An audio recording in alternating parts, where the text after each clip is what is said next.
Okay, let's unpack this. If you're plugged into the sports world at all, especially tennis, there's this huge question just buzzing around everywhere right now. Can Novak Djokovic, at 38 years old, actually defy time again?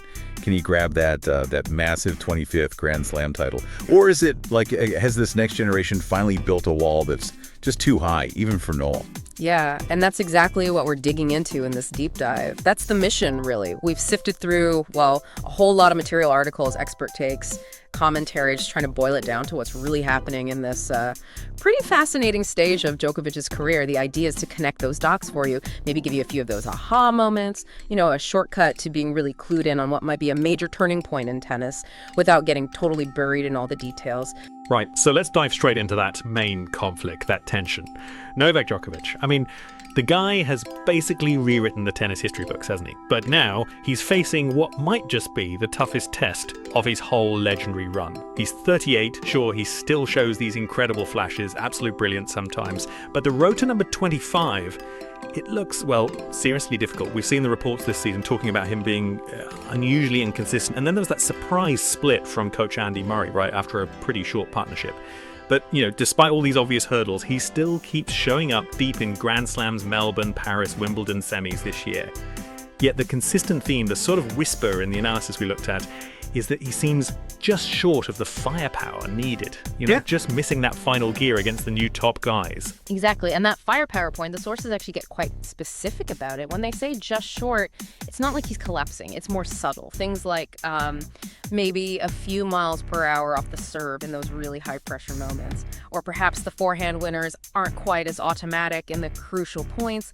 It's just enough, to make breaking serve or winning those tie breaks a little bit harder against players like Jannik Sinner and Carlos Alcaraz. And these two, the sources are really emphatic about it. They're the top two forces in men's tennis today, no question.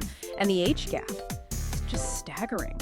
Sinner is 16 years younger. Alcaraz is 14 years younger than Djokovic.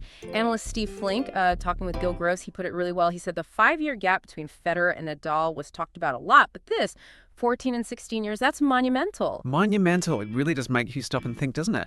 About the sheer physicality of the game today and what it takes for someone like Djokovic to even be competing, let alone winning, against guys who are like toddlers when he won his first slams. These aren't just rivals anymore. They really are the future, and they're coming on strong.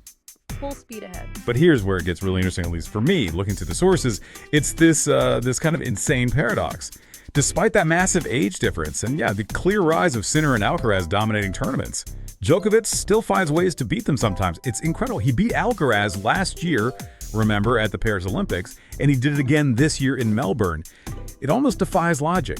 It's like a testament to something enduring in his game, even while this future is very much winning elsewhere. It is a paradox, absolutely. And what the analysis seems to suggest is pretty fascinating. It might be less about Djokovic trying to match their, raw, youthful power shot for shot these days, and maybe more about his unbelievable court sense, his experience, that mental edge. The reports hint that he's almost figured out how to use their youthful energy, their aggression against them sometimes, forcing errors, making the rallies longer, just waiting for that moment where maybe their impatience or lack of deep experience shows through on a big point. It really speaks volumes about how much experience and tactical smarts still matter, even when pure physical power might be shifting. And something else that comes through loud and clear from the material we went over. It's Djokovic's singular focus, his dream, to become the oldest player ever in history to win a Grand Slam title. That record's held by Ken Rosewall, the legend. And the fact that Rosewall himself apparently said he'd be happy to see Nolan make history again, wow, that's just, it adds a whole other layer, doesn't it? Yeah, like a historical weight. It's more than just breaking another record. It's almost symbolic. So what are the sources saying really drives that? Beyond just the number, the record itself, what's it mean for his legacy? Well, the analysts definitely point to legacy, for sure, but also it seems to be about the pure challenge, just the love of the fight. For Djokovic now, it's maybe not just about racking up more titles, though obviously that's still huge. It's about pushing the absolute boundary of what an athlete his age can do, especially against a totally different, much younger generation. The sources suggest he kind of thrives on being the guy people doubt, on overcoming odds that seem stacked against him. This specific record becoming the oldest winner, it would cement his place not just as like one of the all-time greats, but maybe as most durable, the most adaptable player tennis has ever seen. Someone who just kept rewriting the rules on longevity. So that brings us right up to now. As we're talking, all the attention is shifting towards New York, the US Open.